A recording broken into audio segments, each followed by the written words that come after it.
and welcome to a very special episode of The 80sist, the podcast that today will discuss the most totally alternative 80s song ever to play on the eclectic airwaves of college radio stations around the country.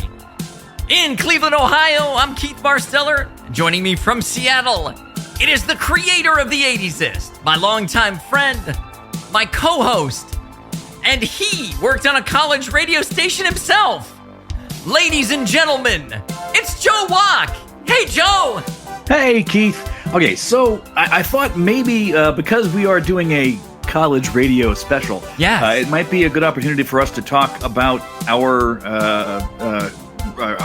college radio shows. Yeah, sure. Respective college radio shows. So people have heard a little bit about yours, but can you give us some more detail? Sure. Well, when we were freshmen, my buddy and roommate Chad decided to go up there and try to get a radio show. And one of the things that they needed filled in on was hard rock heavy metal. So we took it. And after a year of doing that at midnight to 2 a.m, my buddy Chad got really into hair metal and was like, we're changing the format. It's all hair metal now. And so we did, and I learned a lot about hair metal, and we went to some concerts. But man, some of it is, not all of it is shitty, but some of it is really, really shitty. Like really How long did you guys have the hair metal show? So we continued and had that show until we were seniors. So wow. We were on the air there at WKSR for 4 years. And then I went to Boston and Emerson College, and I had a show there for 2 years. But it was not a hair metal show. Not hair metal at all. I started off working on this show called The Only Doorway with this guy named Chris Colley. And he was a little older, and it was all Britpop stuff, and he was really into this band named Ned's Atomic Dustbin. All right. And I mean, like, he would play 4 or 5 songs of Ned's every show, and like we were kind of co-hosting it. Anyway, so I did a lot of college radio, but some of it with that very shameful hair metal history. Now, Joe, There's no shame, man. I know you had a show for at least two seasons, at least, right? 2 seasons, yeah. Well, because when I came there, and you were like, "Hey, there's this radio station. You should see if you can get a show." And I was like, "All right," why not? I didn't have anything better going on. Sure. Plus, you did morning announcements just like I did, which was our kind of entree into comms, right? That's right. I had that background, which is not back. Anyway, the point is, my show was just kind of like. It was just me 1 year, and then the second year, 2 of my friends came on board. My friend Mike and my friend Chris came on board, and we just played like an assortment of music, just basically whatever we were feeling like. It wasn't really anything. It was really kind of a boring mishmash. So no theme. And really, honestly, we would just get really high and play whatever song you wanted to hear at that point. Yeah. That's awesome. We would want to go down to the because it was in the same building as the theater department where we were majors, and so we would throw on one whole side of the White Album and go down to the theater, Black Box Theater, and get high, and then go back up. Would you be listening to your own show? Oh, fuck no. So you were just like, well, we got to be back there in 30 minutes or something. Yeah, we're like, it'll be fine. Why not just stay in the studio and get high? Because we didn't want to smoke up in there, I guess. Oh, okay. Fair enough. It seemed disrespectful. Well, were you playing the kind of music that we're going to be talking about today on your show? I mean, maybe so. So it was my friend Mike who listened to. He was like a skater kid in high school, so he listened to a lot of punk kind of stuff and rap kind of stuff. My friend Chris, who was more of a Todd Rundgren Rush kind of person. Yeah. And then me, who was just into nerd rock. So it was kind of a pleasing melange, if you will. Yeah.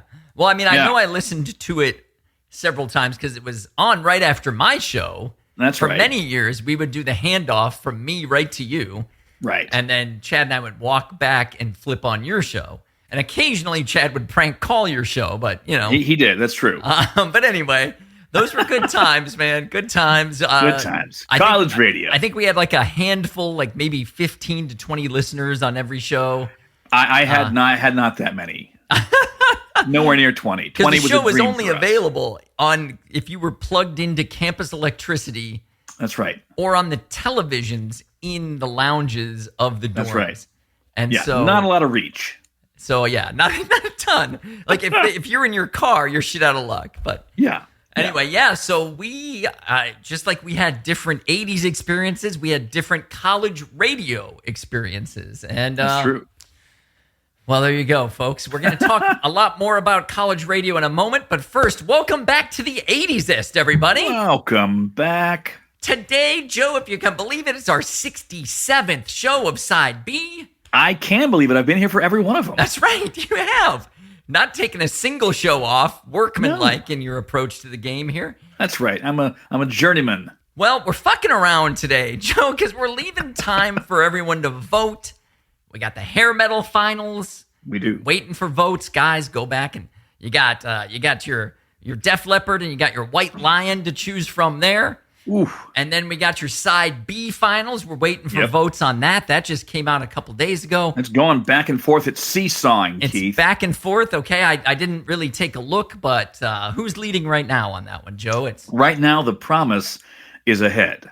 Okay. I think right now it's surging a bit. It's got like a 66 to 33%. Oh, that's pretty big, or something like that. So it's decent lead right now, but it's been pretty back and forth. So anyone who wants to see what's on your mind, Pure Energy, win this thing, better get out there and vote for it. That's right. But today we're going to take some time to discuss the different kind of music than the pop and rock that we almost always are discussing. And Joe, take it away, buddy. All right. So this show is a first for us. We've had some listeners record thoughts on songs, like a voice memo, and send it in here and there. But we deliberately kept those pieces short because it occurred to us that our audience might realize just how much smarter those folks are than us, and they might demand that we hand the show over. So today, it's kind of a risk, okay? Big time, big risk. Yeah, because we have invited one of our most opinionated listeners on the show. We talk about him all the time. Folks, please welcome Deni Mayer. Woo, Deni! Hey, Deni. Welcome. Hey, guys. He's really here. That's right. Well, this should not be in fun. person, but on video. So Deni is a listener of the show largely because he's a good friend of mine. He's one of my absolute dearest friends in the world. And we go back a long way. No offense taken, Joe. None taken. Oh, no, much better than you. But that's neither here nor there. It's not a contest, but he wins. So the point is, Deni, do you remember what year did we meet? I think 1995 or 96. That sounds right. I think I knew who you were in 95, but we maybe didn't start hanging out until 96. We were doing shows at the same theater company, but we weren't doing them together. We were involved in different productions. Right. So you worked on the long-running sketch show, Bald-Faced Lie. You were involved with that. I was the first stage manager for that show, yeah. Right. And then you did other stuff at the theater, including a workshop production, or is a workshop production sound right? It was more of a showcase for up-and-coming director, I guess I was. There you at go. The time, maybe. All right, and it worked. Showcases are supposed to get you more jobs, and I saw that, and I was like, I want this guy to direct my sketch show. Yes. That is how that happened. Yeah. So, well, I think before that though, we finally worked together at a different theater company when I was co-directing the Twilight Zone live on stage shows at Schmieder. So that's how we actually knew each other, actually really in person. I remember that now. This all took place in Seattle, is that right? Seattle. It did. Yeah. We were part of the Seattle fringe theater scene in the 90s. But theater companies that are now no longer there. Almost all of them. That's true. But Deni joins us today from Chicago, Illinois, right? Yes. So we're in 3 different time zones right now, folks. It's like magic. It's crazy. We just need someone in the mountain zone to join the show. There is no one in the mountain zone. It's a myth. It doesn't exist. Where nobody lives. Yeah. So what we're doing, the reason we're here tonight is because Deni has expressed many opinions on just how crappy a lot of the music in our brackets on side A and side B have been. Now, Deni has a very different 80s experience from us, which is why he can be so judgmental about our music. Because he didn't have to listen to shitty Hot FM 101. He had more stuff to choose from. Deni, you were a club kid, right? Yeah. So, I mean, anybody who's like, I think around our age, and if you grew up, well, not where you guys grew up, but anywhere kind of close to a city, probably there was, there became a lot of teen clubs. A lot of teen dance clubs were big in the 80s. And that was really, well, one of the places where I discovered like music that was different than what was being played on, I think, what was the station in Atlanta at the time, like either 96 Rock or Z95, and then I started going to this teen club on a weekend, and I was like, what the hell is this? This is, I think I was I want to say I was 14, maybe I was 15 when I started going to the teen dance clubs. Okay. Somewhere in that range. So could you take public transport to get to them? Is that how I'm like, how did he get somewhere, Joe? Because I was suburban, so I was driven. Yeah. Okay. I wasn't sure if you were in the big city. But probably by a parent, or my brother, I think, was forced to my older brother was, nice. When you're a suburban kid, you're the oldest sibling who starts to drive suddenly gets tasked with everything. Yes, right. Fair enough. Absolutely. So I don't think he enjoyed having to take me all the time. So that was how I started. What's the first music that grabbed your attention in the clubs? Like the first song you're like, oh my God, what is this? Oh man. My memory of it is probably Dancing with Myself. The Billy Idol earlier version would have been his earlier band Generation X would have been the first. But I mean, I think the first version I heard was when he did a solo version that he popped it up differently, did a different mix. Yeah. Great song. And probably that and probably Tainted Love, I think, are big memories in my head. Oh, awesome. Yeah. Both great songs. What then was your first concert? Because guys, Deni is a semi-professional concert goer. Oh my God! I don't know anyone that's seen more live music than him. No, yeah, it is a passion. What was your first? So my first concert is not anywhere close to this realm. My first concert was actually Neil Diamond. Oh yes! When I was 15, and I used to, when I was younger, I was a little embarrassed by that. Now I wear it with pride. Absolutely, I adore Neil Diamond. I really do. Awesome. So I didn't really start seeing cooler shows until I was older. So much of music that I got into was being played at places that I couldn't really go, either because they were in places my mother wouldn't let me go, or they were 21 and over clubs. Right. So there was so much music I was into that were people played at smaller clubs, and I couldn't really, for whatever reason, couldn't get to those. And you also, I mean, you weren't like hey, I'm 16, I'm going to sneak into the club kind of guy. I didn't know how to do that. I was not resourceful enough to figure that out. I wish. So I got a buddy I go to all my shows with here in Chicago, my buddy Dan, and his first concert was The Clash. I mean, he's like 4 years older, 3 or 4 years older than me. Much cooler. Yeah. Hey, not to slight Neil Diamond. No, not at all. Yeah, but it'd be really cool if I was able to say my first concert. Joe, remind the listeners of your first concert. That was the Moody Blues. The Moody Blues. That's right. Bad. With the mom, it's not great. Mom, dad, and uncle or something. No, Dad couldn't go. Mom, aunt, and uncle, and me at Blossom Music Center. At the Moody Blues. That's awesome. Nights in White Satin. Oh yeah. Wow. Yeah. Okay, so before we get into what we're doing here tonight, last question. Give me your top 3 80s songs. Ooh, we didn't give him a chance to prepare, so no. This is off the cuff. Top 3 80s songs. Off the top of my head, this is something I think that was in your guys' bracket that I think is Oh man, shit. I shouldn't even go with that one. I would go maybe Pictures of You by The Cure. Okay. And then I would go or Can't Hardly Wait by The Replacements. Okay. Great song. And I was such an REM head back in the day. Yeah. Maybe go with something like I Believe by REM, more of a deep cut off of the Life's Rich Pageant album. It was not a single. Okay. Three good songs. I would expect nothing less. Exactly. Right. There's no Tarzan Boy, huh? No, I didn't. Well, I mean, I do love some Tarzan Boy. I mean, I got the 12-inch sitting over here in my record collection. Nice. Oh, here we go. We're getting into the inches. How many different inch records are there? Is it just like 9 and 12 or something?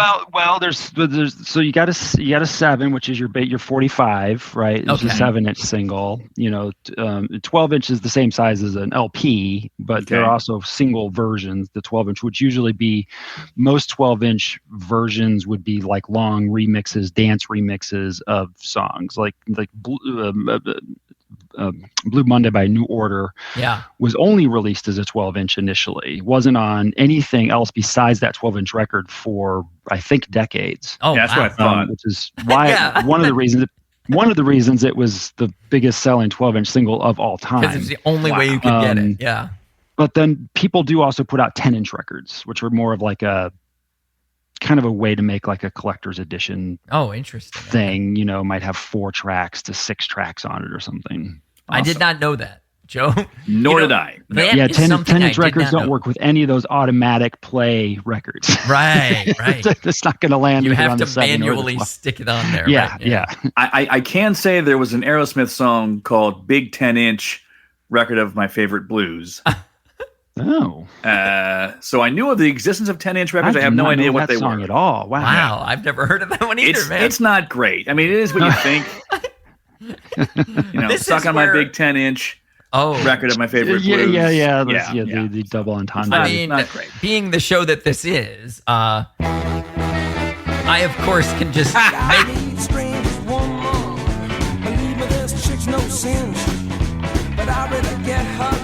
But yeah, I've never heard that song.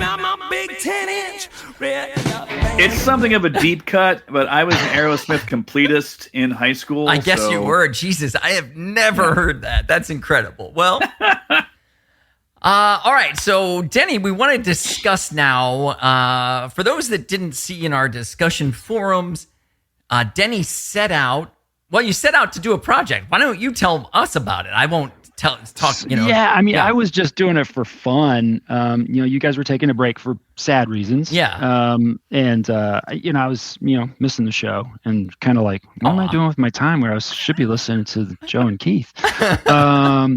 And I'd been, obviously I have been flaring my opinions on text, and hopefully people don't think I'm as big a dick as I come across.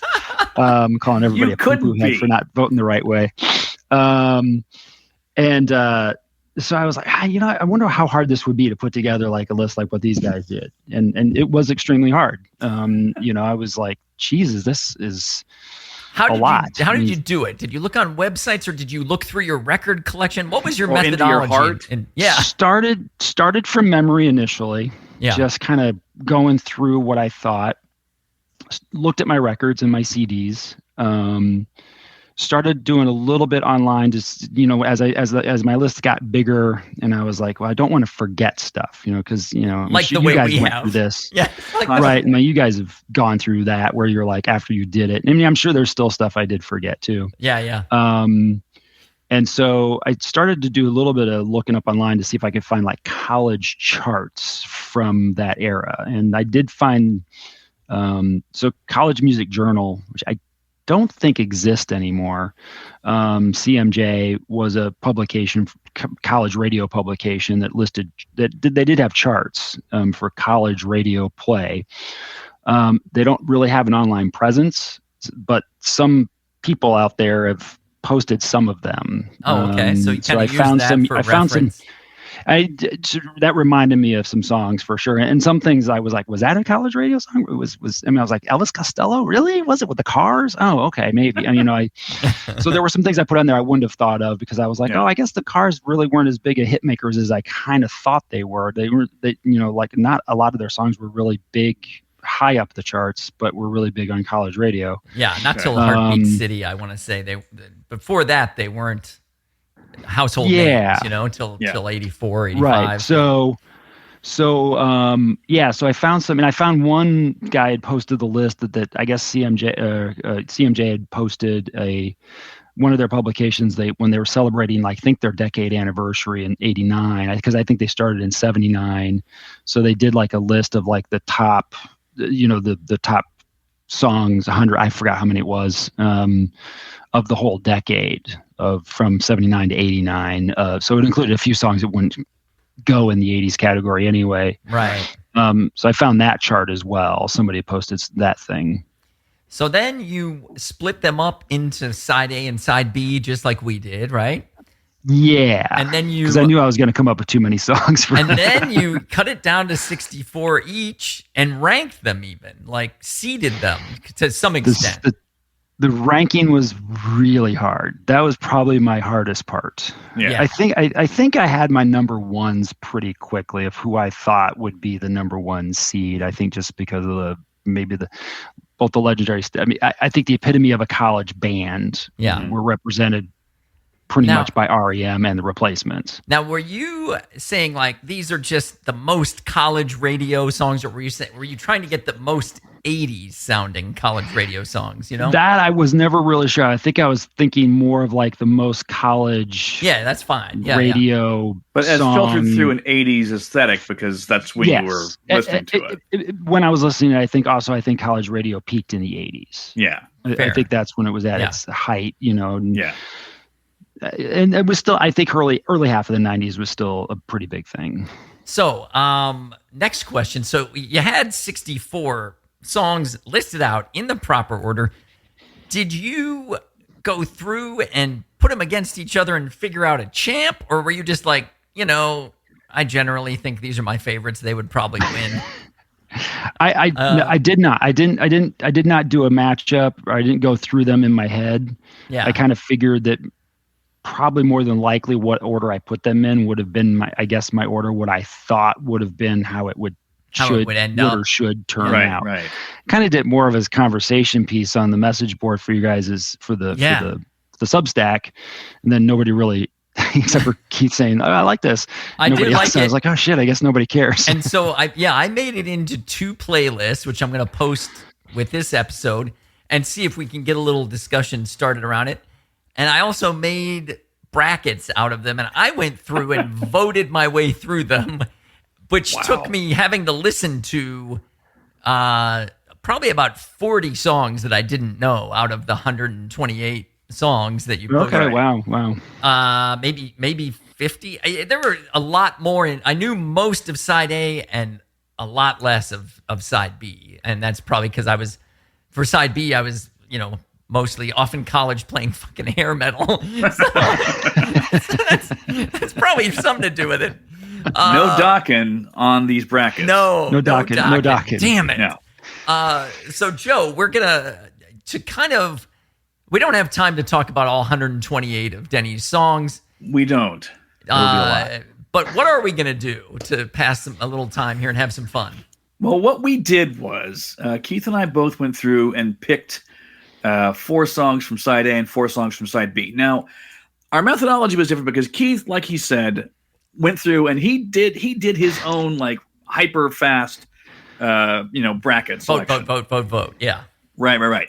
Whereas I kind of just went through and I was like, I kind of had kind of different criteria for side A and side B. Here's why: because side A, that whole thing, I really was unaware of all that music at the time. So what I did was, in retrospect, picked the 4 songs that I felt were the most influential and relevant. Okay. And like maybe had the most influence on other music. But then side B, because that's when I was getting into stuff other than your general pop music. So for side B, I had to go with 4 songs that had the most influence on me. That's great. Yeah. Yeah.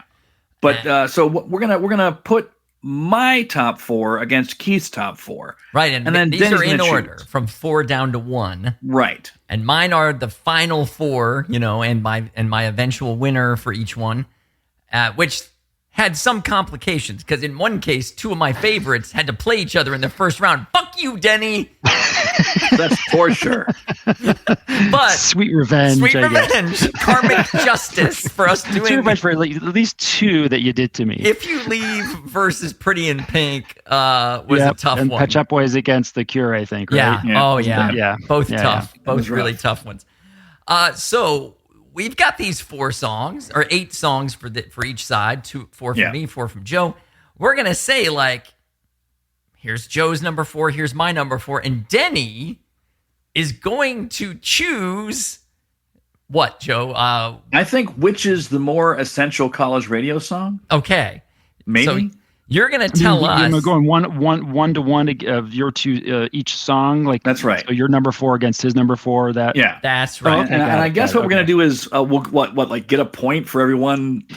That's right. For everyone Deni picks of ours. We get a point. I'm getting a pen, Joe. I've got a Post-it note right here. Oh, okay. Then you take care of it. All right. That's right. Because I've got too many buttons to hit over here. What with it's who all gets good. a point? I will do the analog work. Because I've got these things to play. I've got exactly. Oh, I love that. All right. So let's start off again. Side A. Song number 4 for Joe. My song number 4 was the B-52s with Private Idaho.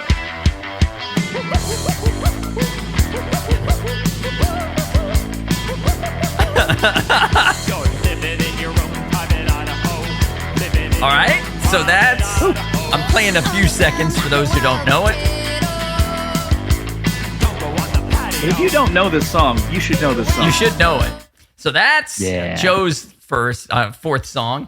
My 4th song is Talking Heads, Once in a Lifetime. All right? Some folks might know this one. You might not. You may ask yourself, is this a great song? And you may tell yourself, fuck yes. You may find yourself living in a shotgun shack. And you may find yourself in another part of the world. And you may find yourself behind the wheel of a large automobile. And you may find yourself in a beautiful house. All right. I'm falling victim to wanting to listen to the whole song. Let me jump to this.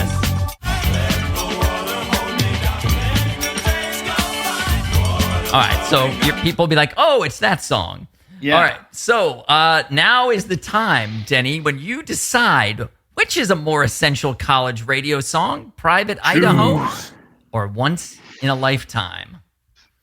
Tough, man, and I would think that it would be easy because I seeded them, and I seeded Once in a Lifetime. Throw that out the window. Higher, Throw that shit out the window and go with your heart. But, listening to them side by side right now, I think I got to go with B-52s.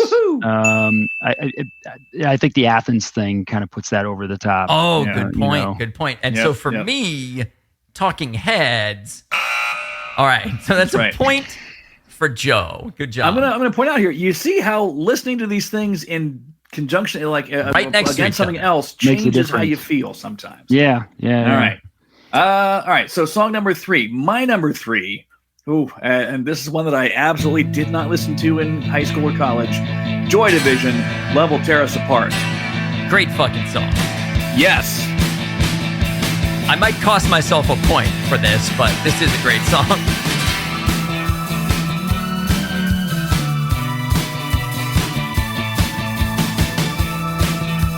I'm going to jump for the chorus for people.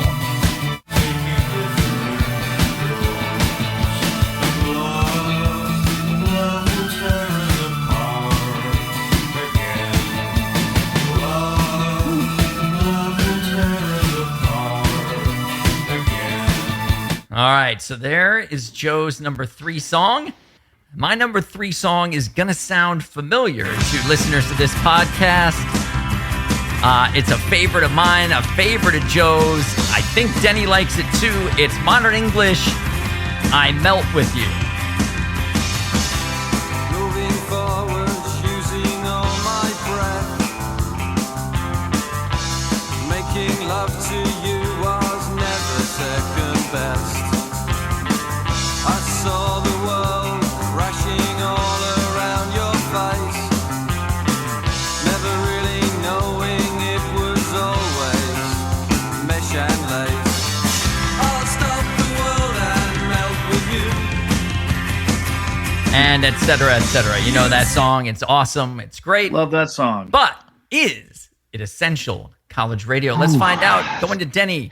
And I think that's one of 2 songs on my my list that were also on your on our main thing. Brackets. Yeah, one of 2. And these both were highly seeded too. This isn't even that big of a discrepancy between the 2. Yes, I should mention Joy Division was Deni's 3 seed and Modern English was his 7. So right. Yeah. Really high. I think this one's going to go Modern English. Right. I think because I think the era that it came out was the groove of college radio at the time. And I think people went back and discovered more of that Joy Division, as you got older into it. That's fair. Right. For Joe, Yeah. that's a... We are tied up 1-1 up. as we head into song number 2, our number 2 song in this bracket. My number 2 was Deni's number 1. It is REM with Radio Free Europe.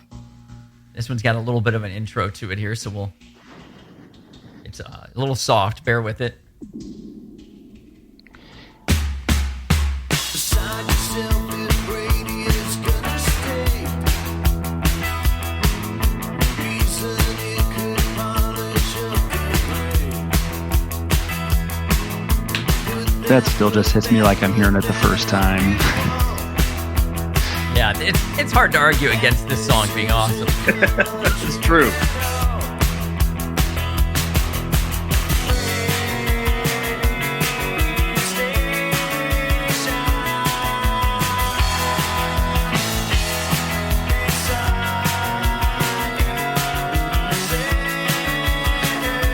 I'm jumping ahead.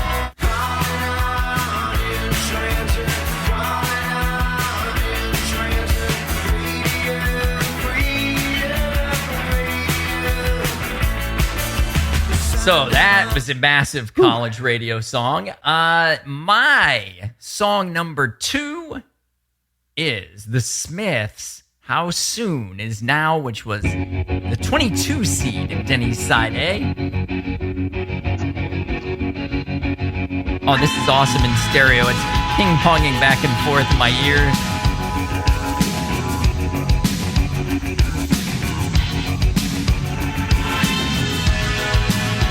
I'm the sun and the air. All the shyness that is criminally vulgar. I am sun and air. Of nothing in particular.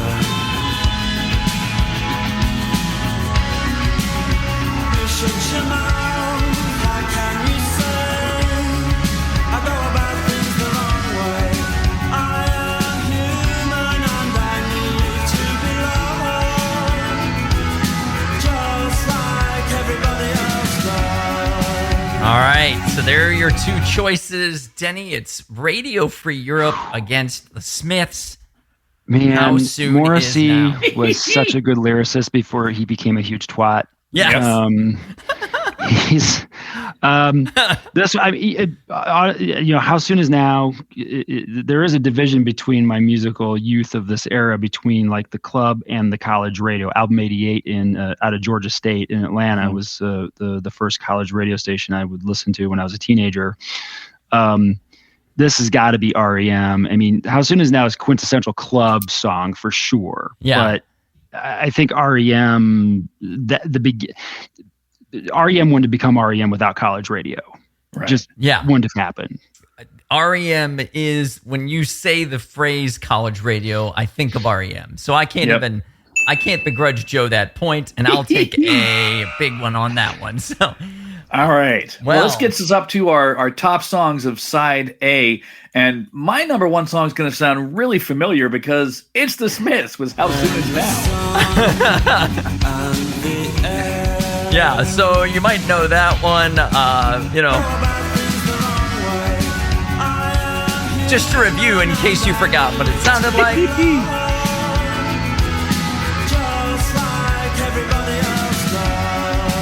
All right, and then I came in with the number one song of 16 seed General Public's Tenderness, which is just a cool fucking song. Agreed.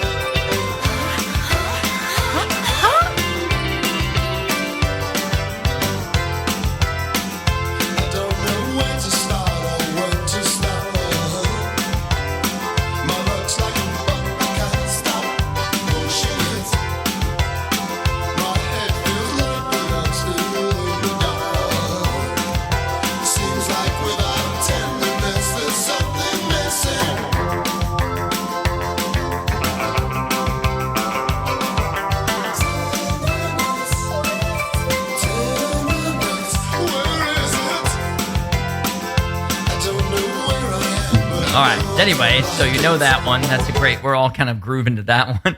So good. We're all bouncing. Yeah. So those are your choices. The just moments ago Smiths, How Soon Is Now against Tenderness. For the number one. So I mean, this is the great Dave Wakeling, the leader of General Public, who was also the lead singer of the English Beat, as well as a solo career. He sang the title track to the She's Having a Baby movie. Oh wow. Okay. Didn't know that was the same guy. That. Yeah. That's Dave Wakeling. Oh, hang on a second. Denny, you've just earned yourself. I got my first toy. That's got to be General Public. I mean, it's the whole way. And by coincidence, Keith's number one was what CMJ said was the number one song of that decade issue of the college. And supposedly their chart was based, I think, supposedly purely on college radio play. Oh, wow. Okay. Well, I don't think that's coincidence. I think that's college radio cred coming from straight from me. That's it. All right, so we end side A in a tie of 2-2. But here's the thing is, I know you, Keith, have a bunch of songs that you really want to get in there, even if they didn't end up making it through your bracket. Let's go back and forth real quick. We'll ping pong our honorable mentions. I like it. I really dig 23 seed Split Ends. I Got You. Oh yeah. And but unfortunately, it ran into Modern English early in the bracket and got obliterated, before the Sweet 16. But man, talk about a chorus. I'm going to jump to this chorus. It's so fucking awesome. That's no problem. Here we go. I don't know why sometimes I get frightened. You can see my eyes, you can tell that I'm not lying. Anyway, that's a great tune. That made my honorable mention because it was a victim of the structure of the brackets. What can you do? Joe, how about you? My first honorable mention was Denny's number 2 seed Madness with Our House. Oh yeah, big one. I fucking love that song. This should have been on our side A. We dropped the ball on this one. Yeah, completely. 100%. I think we knew that at some point in that bracket. Yeah, we did. It came up. I think Denny pointed it out to us. I'll also say that Madness made it to my Elite 8. But ran into Modern English there, so. Father wears his Sunday best. Mother's tired, she needs a rest. The kids are playing up downstairs. Sister's sighing in her sleep. Brother's got a date to keep, he can't hang around.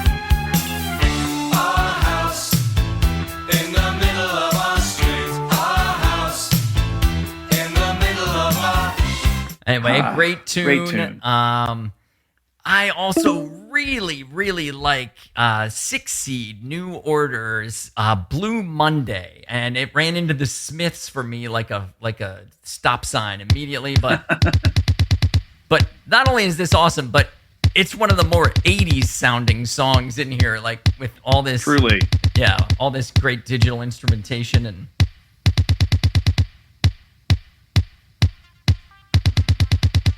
and one of the great first lines of a song, you know, it just comes in and just hits you in the face.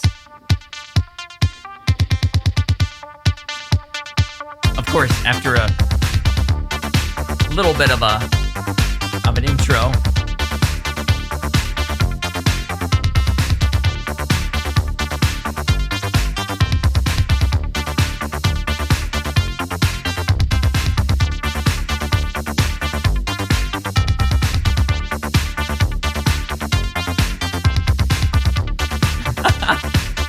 Maybe a little longer intro than I remember. I'm not usually listening to it, waiting for words. Here we go.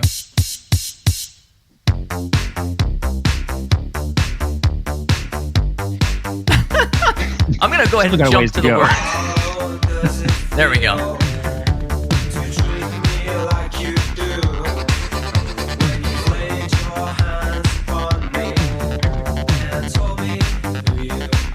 Anyway, folks will know that song. I've already given it more than a minute to play.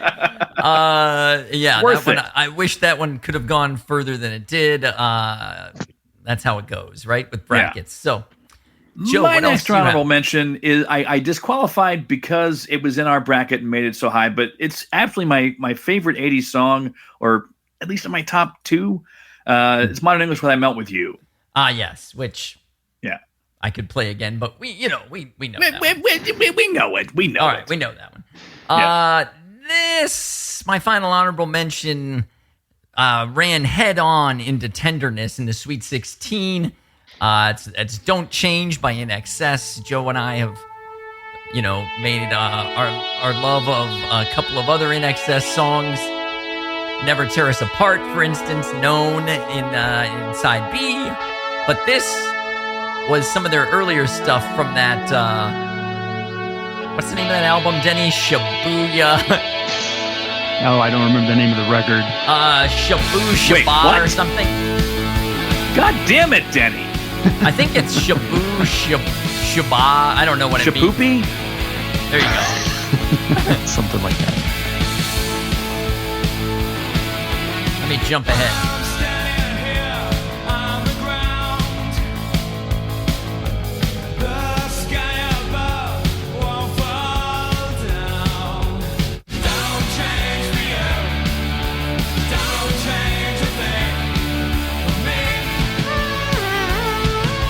All right, so Joe, do you have one more? I have one more.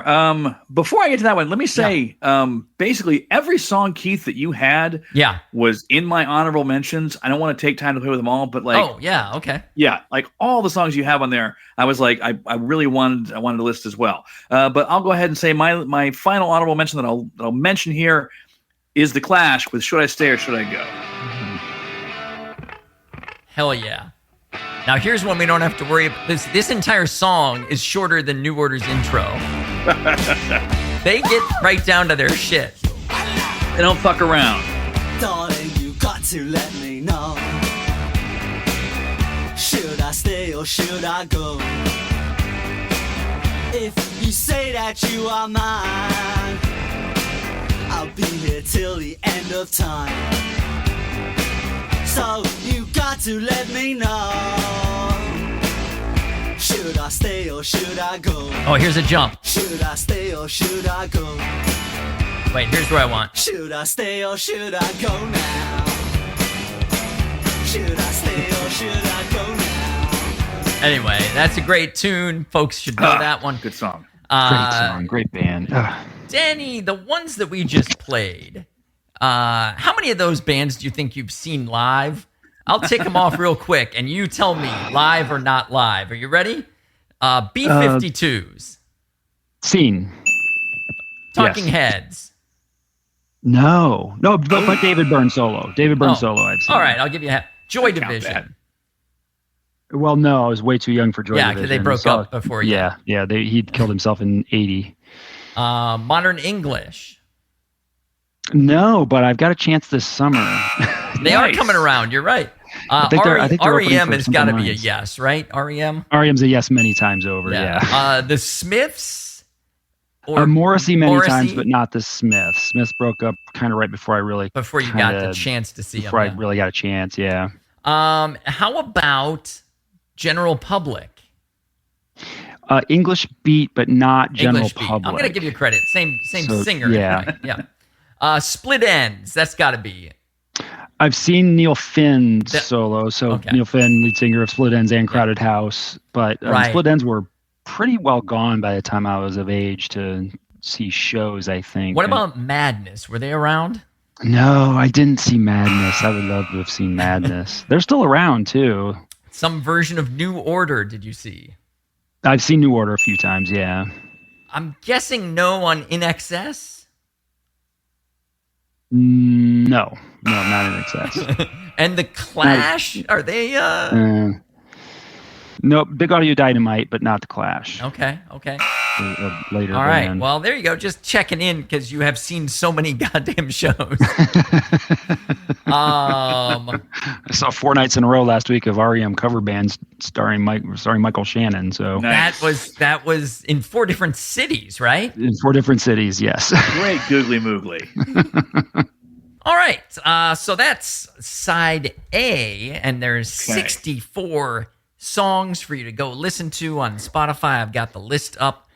It's really cool to folks. It is an amazing. These are both fantastic playlists, and you should add them to your Spotify, and you should listen to them because I've been doing a lot of that. If you don't know the songs, don't be afraid. Trust Deni. You're like, who are these people? No, just listen, and I guarantee you'll find a handful of songs that you didn't know that all of a sudden you really like. That's right. So, anyway. These have been so lovingly curated that you will feel the love tonight. Yes. All right. Well, we're going to go on to side B. And on side B, I will reveal my songs first out of fairness so that Joe can clean up here. And we'll start with my number 4 song, which is 19 Seed, The Church, with their song Under the Milky Way.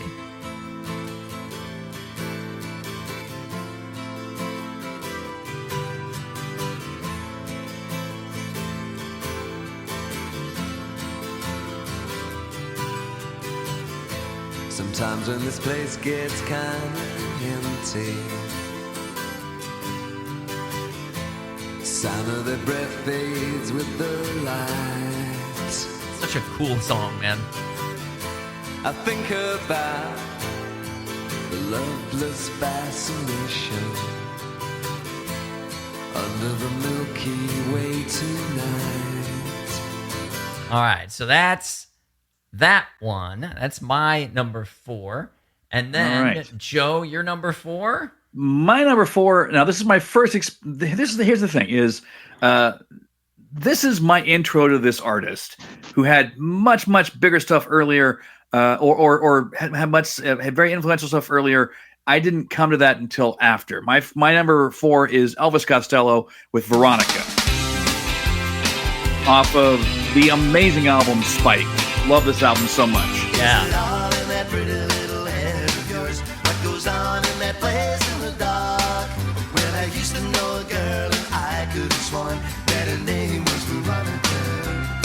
All right, I'm jumping to the chorus for us here. Do it.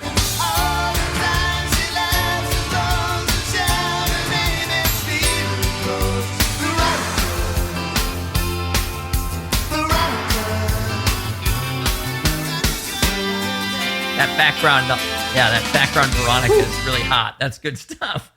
Anyway, those are the 2 entries here for the number 4 song. It's Under the Milky Way by The Church, Deni, and it's Veronica by Elvis Costello. What say you? And I see that these were really close seeds you guys chose. That's too. true. 19, for The Church, 18 for Veronica. This is definitely one of those occasions, though, where like the church is an example of me. I was really trying to put songs on that I thought were representative, and not necessarily just because I loved them. So I don't love the church. Actually, they are a take it or leave it band. They're okay, but I don't love them. They're not one of my favorites. I don't own their records. Yeah. I don't even really own that many Elvis Costello either. But for this one, I got to go Elvis Costello by a hair because I think the church, that was a big song. Yeah. But that's for Joe. That's for me. Joe, give yourself a point. I just did. Damn it. All right. Well, we're going to the number 3 songs, and I put number 28 seed, The Cult. She Sells Sanctuary. Did not want to mess that up. It's a tongue twister. And this song just was big for me back then. I had a friend that was really into it, and she got me into it.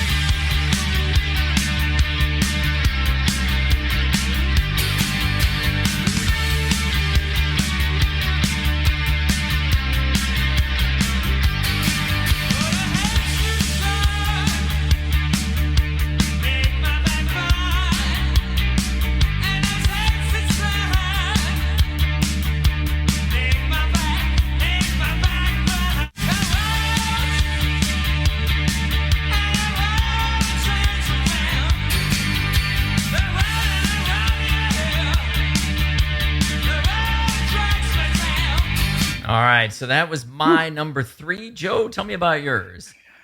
So once again, I have an artist who had a long career before the late 80s, but this song was huge. This album was huge for me my freshman year of college, and was part of my discovering a different way to listen to music.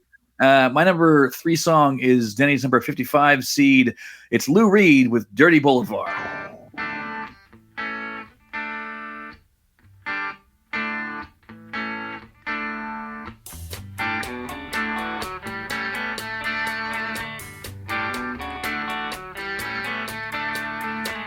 Pedro lives out at the Wilshire Hotel. He looks out a window without glass. The walls are made of cardboard. Newspapers on his feet, and his father beats him because he's too tired to beg.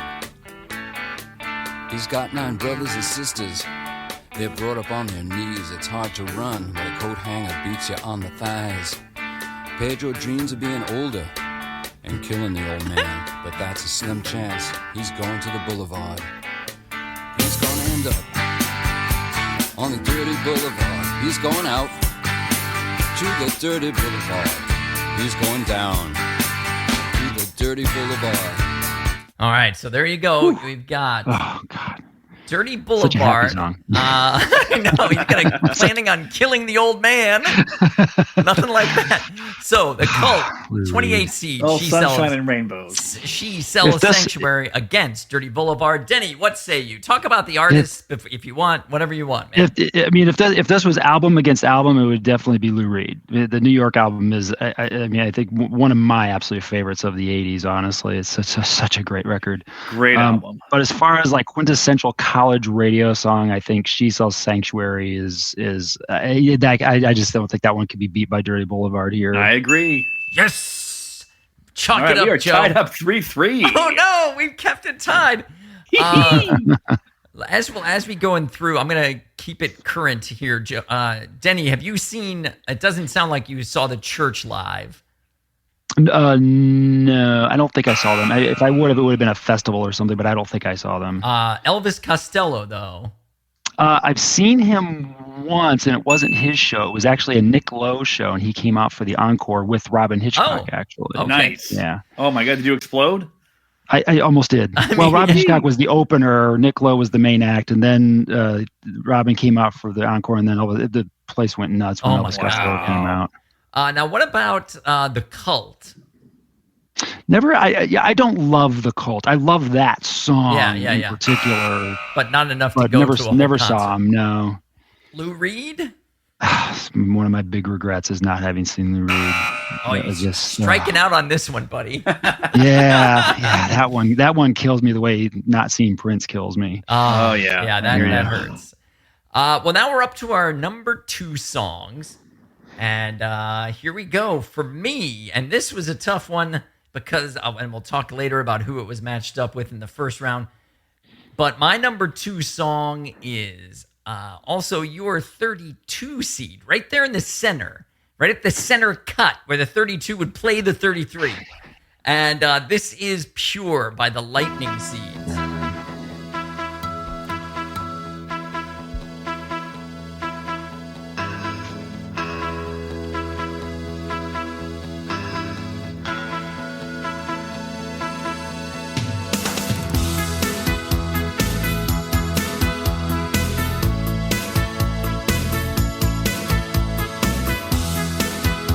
I really should have pre-listened for the intros here, Joe. I'll jump into the note for next time. Raindrops splash rainbows. Perhaps someone you know could sparkle and shine. And I love you. Just lying smiling in the dark, shooting stars around your heart. Dreams come bouncing in your head. Simple every time. Now you're crying in your sleep. I wish you'd never learn to weep. Don't sell the dreams you should be keeping. Pure and simple every time. All right, so that's Pure. And Joe, who did you decide to put up against Pure as your number 2 song? My number 2 song I have on here because it was every place in the dorm my freshman year of college. and I can't hear it without being taken instantly back to the time. It is Deni's 37 seed. It's Jane's Addiction with Jane Says.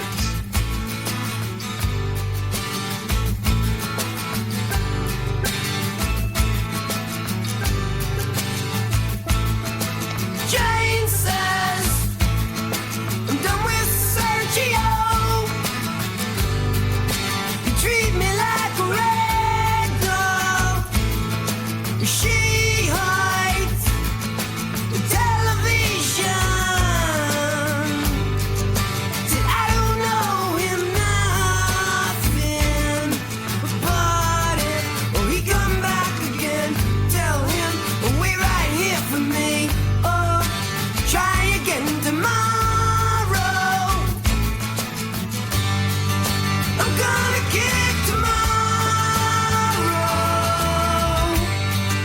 I'm gonna kick tomorrow. All right, those are the 2 competitors. Deni, let's talk to you about these 2 bands. And what do you think, man? Talk it out with us. There's a time, Lightning Seeds, pretty much a solo project by a producer, songwriter named Ian Brody. One-hit wonder here. I think that was a hit. I think it actually charted on the real charts. I can't remember. It had for sure. to have because I knew it. Yeah, I knew it. Right. Yeah, so. Jane's didn't ever really, but Jane's became a legendary band by the end of all of this. Obviously. Going to give the edge to the Lightning Seeds here. Right. I think that's a tough one though.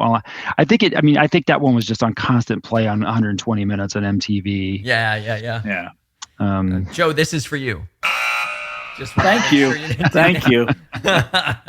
Have you seen? It doesn't sound like you would have seen this solo project, Lightning Seeds, live, right? No. What about Jane's Addiction? Saw Jane's, the first Lollapalooza. There you go. Okay. 1991. You were at the very first one. That's awesome. I was at the first 2. I went to the first 2 Lollapaloozas, yeah. And those are still going on. Do you have any desire to go to them anymore? No, the lineup suck. No, they just announced the lineup today. It's a permanent Chicago show now. It was back in the 90s. It was a touring festival. Yeah. Now it's a permanent here in Chicago, and it just sucks. It has people like Olivia Rodrigo or some bullshit like that, and it's not an alternative festival at all anymore. It's crap. It's complete garbage. Oh, that's fun. Perry Farrell's just counting the money, though. That's right. All right. Well, we're down to the number 1 songs, and 18 seed. You might have heard it already. For me, my number 1 is Elvis Costello, Veronica, which Sorry, it's just so good. All right. Anyway, so I had Veronica number 1. Joe, you already had it in your list on this side. And right. Your number 1, Joe. My number 1, I'm fairly certain Denny put this on here just for me because it is my absolute favorite band. It's They Might Be Giants, and it's Don't Let's Start.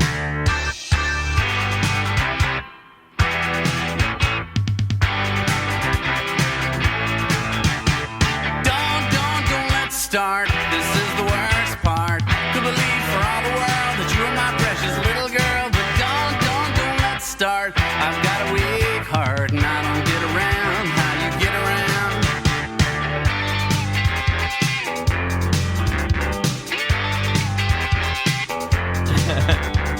When you are Would you call this, alone, Joe? Is that what you one of the things you would call nerd rock? Is that? That they are the nerd rock band as far as I'm concerned.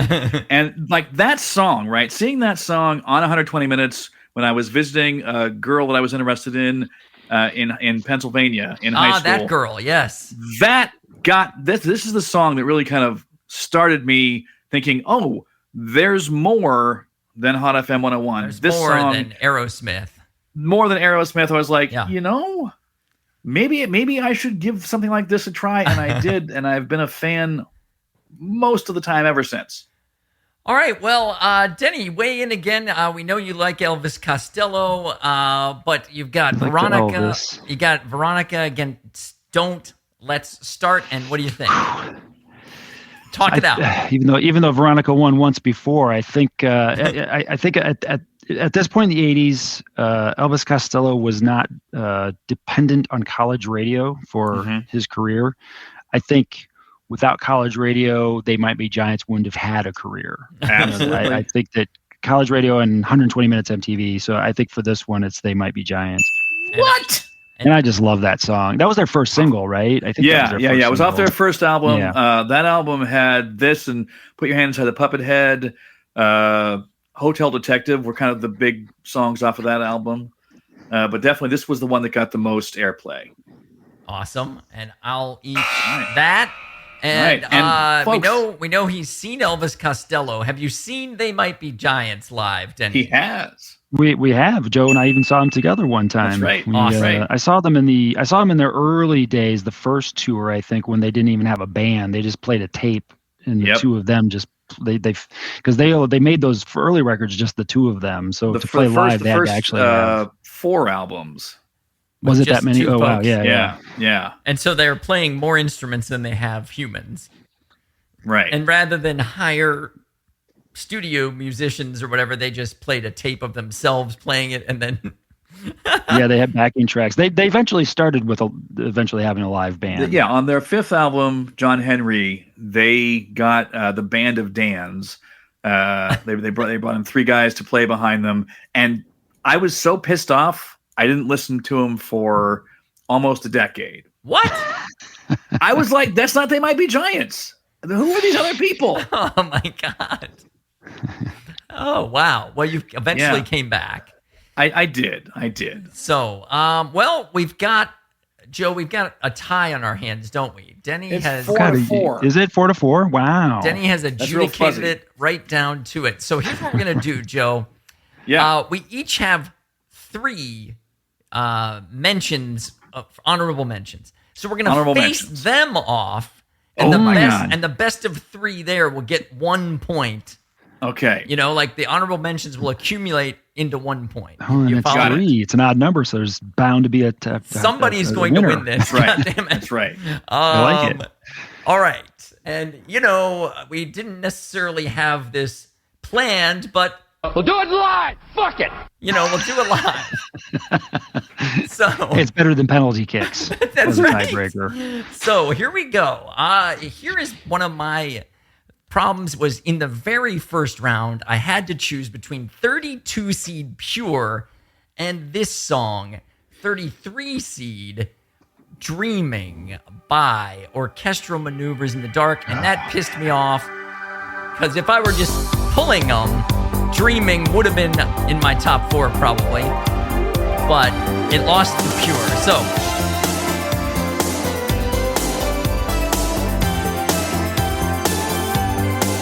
And since these were honorable mentions, I'm going to jump right to the chorus for recognition here.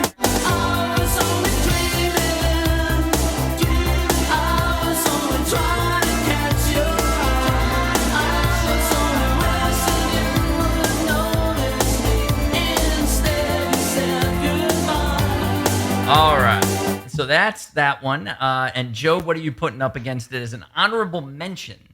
All right. Well, I'm going in order here because that's being fair, right? Going in order that I have. All right. So my first honorable mention, a band that popped up on our side A mentions, and that's the Talking Heads with Nothing But Flowers.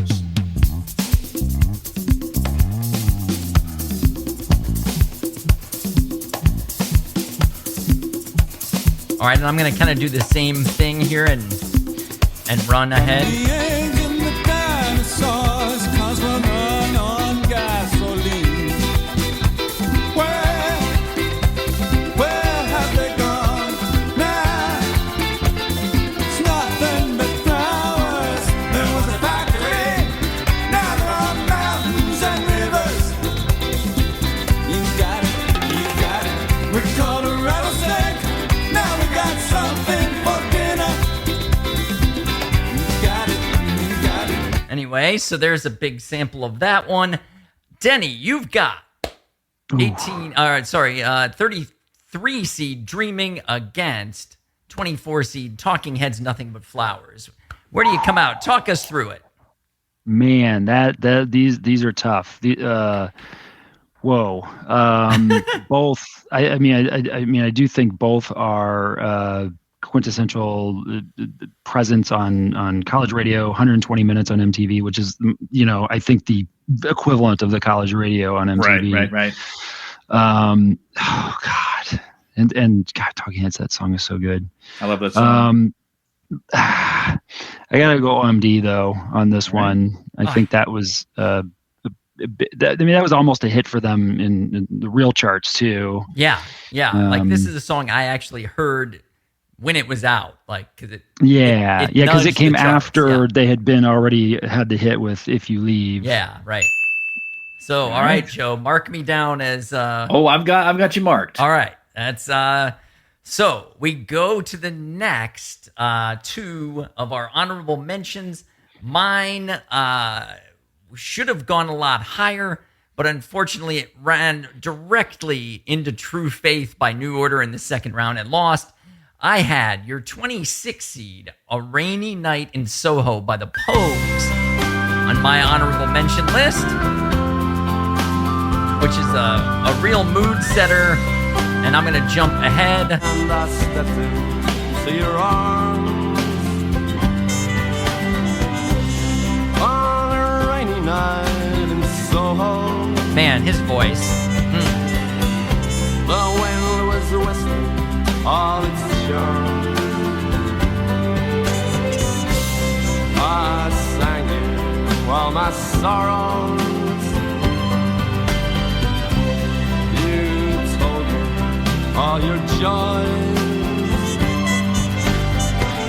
Whatever happened to that old song? To all those little girls and boys. All right, Joe, and yours? All right, going up against that, I have a song that is relevant again, sadly. It's your 41 seed, Tracy Chapman, Talking About a Revolution.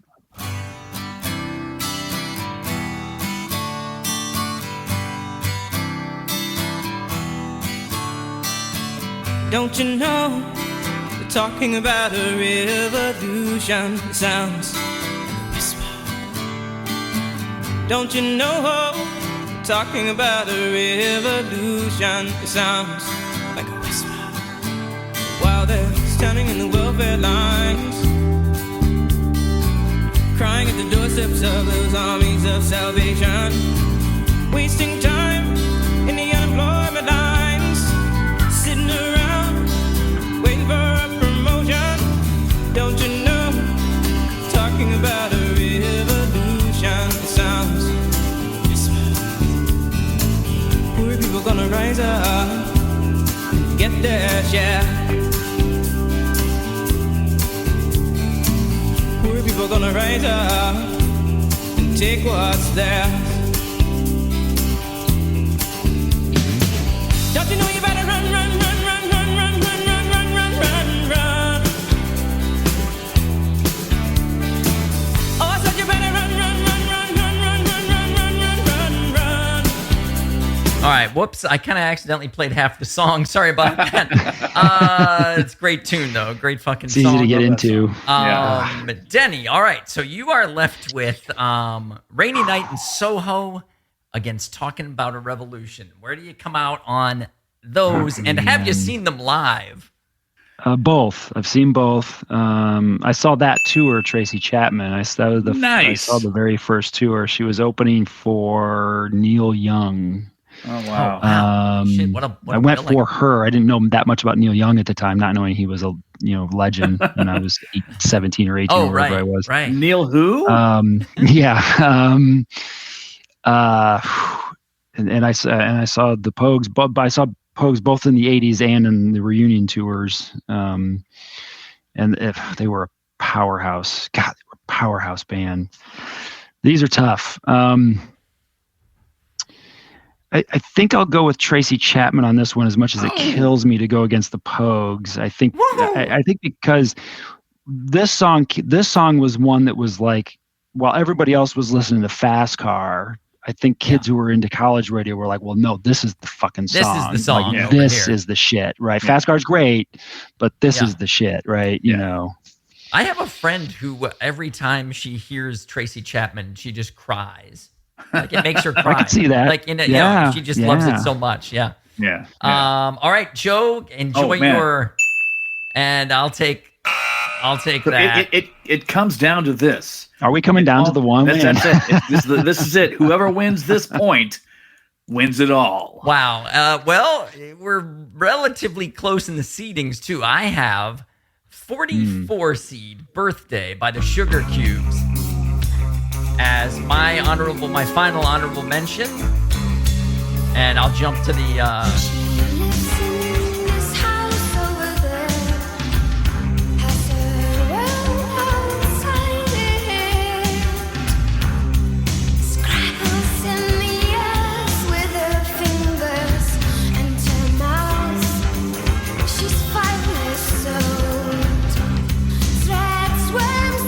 and here's some melodic.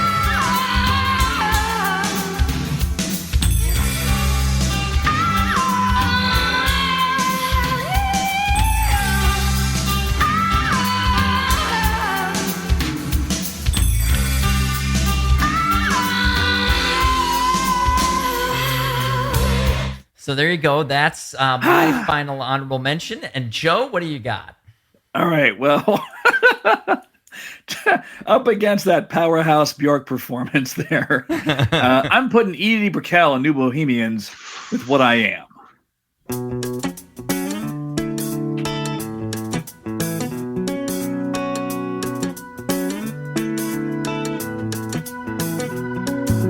I'm not aware of too many things. I know what I know, if you know what I mean.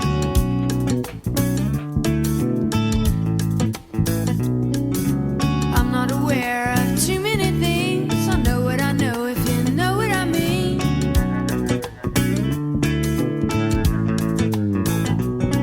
Philosophy is a talk on the cereal box. Religion is a smile on a doll. I'm not aware of too many things. I know what I know, if you know what I mean. To do you choke me in the shallow water before I get too deep. What I am is what I am, you what you are or what? What I am is what I am, you what you are or I'm not aware of too many things. I know what I know, if you know what I mean. All right, so that's a healthy sample of that guy, and now we're down to it. We've got Edie Brickell, New Bohemians, What I Am against Birthday by the Sugar Cubes. Sugar Cubes. Talk it out. I can give you a timpani if you want one. Oh man, I saw the Sugar Cubes in the summer of '89. It was a show with New Order as the headliner, PIL before them, and the Sugar Cubes were the opener. Wow. That was just a monster show. Yeah. They were so. I mean, Sugar Cubes just blew me away. Bjork was, still very. I mean, she was very young at the time too, and she was kind of just still really crazy. And Edie Brickell I saw once, but it was weird. It was after the New Bohemians era, and it was in Gasworks Park in Seattle. Oh wow! At this really surprise show she played with a new band she had put together, but I think they never did anything after that. I stood like about 1.5 feet from her during the show. Probably creeped her out a little bit. I'm going to give you one of these for that. Yeah, pretty incredible. Oh man. Well, What I Am was actually a hit, like a real hit. I think Sugar Cubes were. I think this got to be Sugar Cubes. And it's not even my favorite Sugar Cubes song. Motor Crash is probably my favorite Sugar Cubes song. I kind of contemplated which one to put on the list, but I think it's got to be Sugar Cubes for this one. Here's Motor Crash. You just mentioned.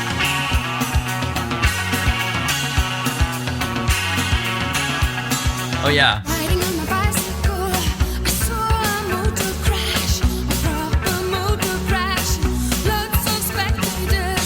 Anyway, just for if anyone's like, do I know this song? Well, that's the song he was talking about. There's a great video too. There's a young girl in the video playing like apparently a younger version of Bjork, like being the girl on the bike who saw the motor crash. It's this girl who looks this younger girl that looks like a preteen Bjork. Wow. Awesome. So yeah, dude, what a fun 2 playlists that you made for us, and thanks. I love these playlists so much, man. And Very cool. Now will reign as college radio champion over Joe for all time.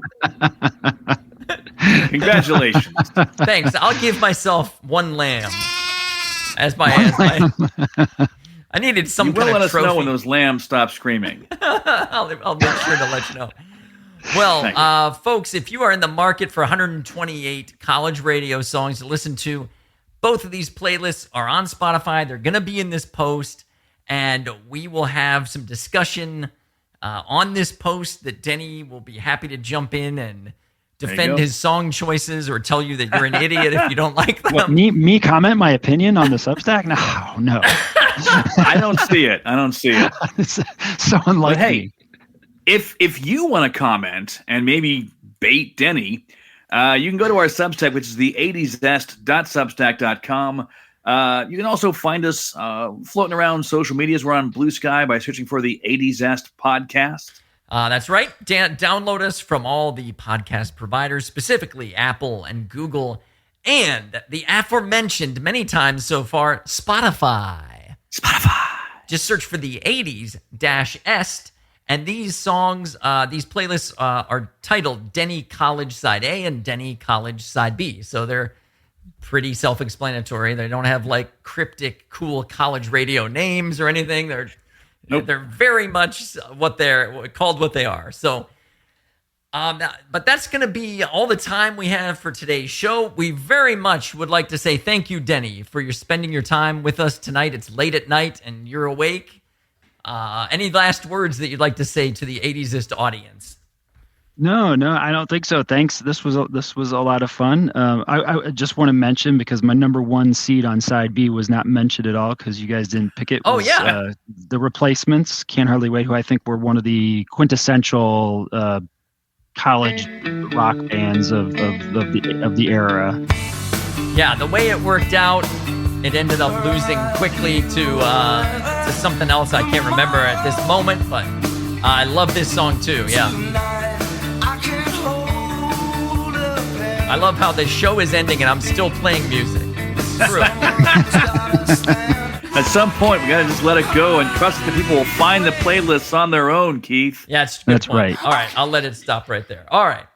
But anyway, So that's it for today's show. Please join us next time on the 80sist when, Joe, we're going to end this whole season in style, man. We're going to reveal the winners of the hair metal mini game. We're going to reveal the bronze medalist of side B. And then we will reveal the 80s-est song of side B, Joe. We're going to do it all. It all comes down to this. That's right. Yeah. So until this. To this. No, to this. This right here. Well, that right there. Next time. Yeah. Oh, sorry. That. Yeah. That. Right. It all comes there. down to that. That. Until then, Not this. On behalf of Joe Walk, this is Keith Marsteller saying, hey, Joe, you know, I didn't have MTV until well into the 1990s when we moved to Boston for grad school. And, I was in Boston. Let me interrupt you, man, because we have heard this exact same bullshit before. Here's my story. Once I got to college, I saw some MTV, and the one thing I never missed on MTV was 120 Minutes, man. Keith, I was such a progressive, so alternative, a proto-emo kid to my core. Yeah, that's you, man. A totally goth, emo human being. Not at all a nerdy honors kid who dressed like a recently fired comic book store employee. I was never fired. You're a total emo kid. Total emo kid. Okay, maybe my wardrobe was a little classic and mainstream. I've dropped that emo voice because that wasn't an emo voice. I didn't know how to do one, Keith. That's all right. You threw that at me. You, mainstream, with your absolutely untamed mullet, your t-shirt, blue jeans, and Chuck Taylors? I mean, who noticed your mullet and outfit behind all that eyeliner and facial foundation powder? You progressive emo. Okay, so maybe I didn't look the part of a progressive, being a little cliche clothing-wise. Also, occasionally getting drunk and high maybe weren't full progressive aesthetic. You? High? You came to college to stay sober as a judge, Joe, and you emoted more than a cell phone keyboard. Partying didn't tempt you. You were too cerebral for that, you crazy progressive. Well, I mean, okay, sure. I mean, I didn't act the part either. Now that you mention it, being extremely promiscuous probably didn't fit the bill either. You promiscuous? Sure, but who could tell behind all that eyeliner, face powder, sobriety, depth of emotion, political involvement, and the mind-numbing monogamy displayed by you and all your ready-to-get-married girlfriends? I'm starting to sense that you didn't see me as much of an alternative, progressive, emo kid. What was it that tipped you off, Joe?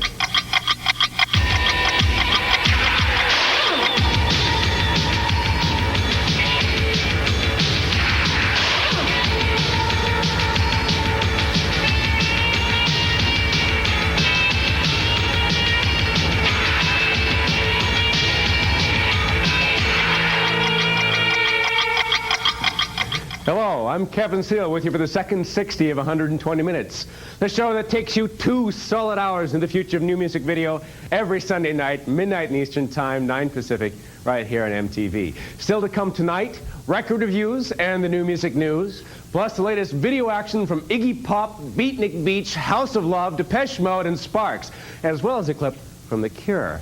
Right now, let's get things going to the former Beat, Nick, Ranking Roger. All right. So, Joe, did you actually ever watch 120 Minutes? Was that your thing? Yes, but not at my house. I watched it at other people's houses because, as we have said before, did not have cable out in the sticks. Denny, jump in here, even though we already sent you off. You watched 120 Minutes, right? Oh, religiously. Absolutely religiously. The only thing every you do Sunday religiously, night. because you don't do religion religiously, right? Well, I don't do religion religiously. That's true. You're right. That's every true. Sunday night, it was you were watching it. Every Sunday night. I honestly, I don't think I missed it starting junior year through college. I always knew. I mean, I went to a friend's house. We watched it together. People watched it together in college. It was what we did on Sunday nights. Nice. Yeah, 120 Minutes was my. I mean, I was just everything I was into was. Yeah, it was all on there. And like, would you find new stuff on there, or was it all stuff you kind of knew? Oh yeah. I mean, you got to remember. I mean, this goes into the 90s, but 1991, Smells Like Teen Spirit premiered on 120 Minutes. Awesome. Before the single was out. That's where they first showed the video. It was the first, so there were always premieres on 120 Minutes of stuff from that genre. Robin Hitchcock's music was always, and Robin Hitchcock would host 120 Minutes sometimes, be the in-house musical guest sometimes. People I really dug. I mean, that's how I discovered who Robin Hitchcock was, who would become the person I would see the most in live. Live. How many times have you seen him? I think around 75. Holy crap. Is kind of where I'm at. Now, Joe, the girl in Pennsylvania that showed you 120 minutes. How did that go? Oh, well, we've talked about this before. That's the girl that I brought, who came over and went to the Aerosmith concert with me. Yes, that's and, what I was trying to get at. Yes. A very bad time, and she's into 120 minutes, and he takes her to an Aerosmith concert. Look, I was not that far along on my journey toward musical non-shittiness. That's all right, man. I just love to bust your balls over it. Well, thank you guys. Thanks, Deni, for participating. Joe, thanks as always. And we will end this season the next time you hear our voices. So thank you guys, and good night. Good night, guys. See you then. See you, man.